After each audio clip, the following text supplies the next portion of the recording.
more call on the line. Operator. Thank you. Merci. Prochaine question, Mélanie Marquis, La Presse. À vous. Merci, bonjour. Thank you, Mr. Trudeau.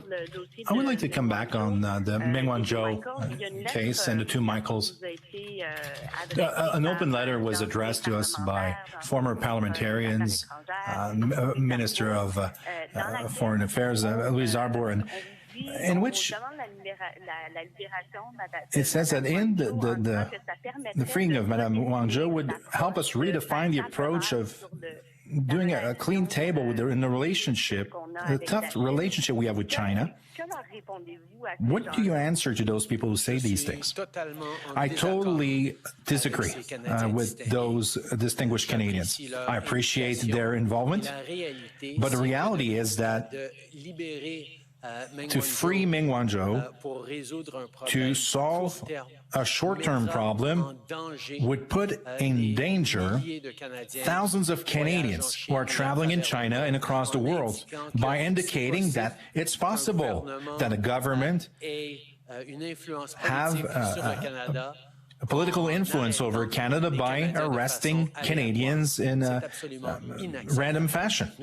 It's absolutely unacceptable, and we are working very hard to free those two Canadians, the two Michaels, that are detained, but we will always stand up, not only to respect our independent judiciary system, but also to have an understanding with those countries like China that we have an independent judicial system, and we will not accept political pressure, particularly pressures that put in danger Canadians with random arrests.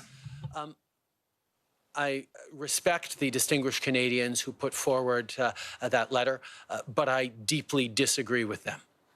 The idea of solving a short-term situation by creating a precedent that demonstrates to China that all they or another country has to do is randomly arrest a handful of Canadians to put political pressure on a government to do what we want, even by going against the independence of our justice system, would endanger the millions of Canadians who live and travel overseas every single year. We cannot allow political pressures or random arrests of Canadian citizens to influence the functioning of our justice system.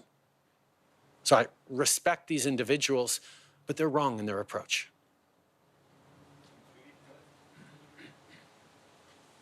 Oui, un suivi sur une question As a follow-up on a question of law, a bit more complex question, but that Brian Greenspan is saying in his judicial notice is that the Minister of Justice has the power to intervene at this point in the judiciary process that wouldn't be forcefully and mismanagement, that he doesn't have to wait at the end of the process. Do you share this interpretation?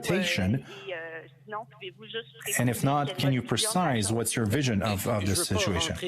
I don't want to go into judicial or legal details. I don't need to do it either, because whatever the tools that we have legitimately that we could use, the result will be the same. China could have put enough pressure over Canada for us to free one of their citizens, and that pressure would have been put by arresting in an arbitrary and random fashion two Canadians in China. We cannot allow China to think that that's the way that they could do things with Canada now or in the future. We must demonstrate that our legal system will work independently from political mismanagement, whether it's from China or others. And we will demonstrate that a way to get something from Canada is not by arresting traveling Canadians. It is an extremely important principle that we must respect.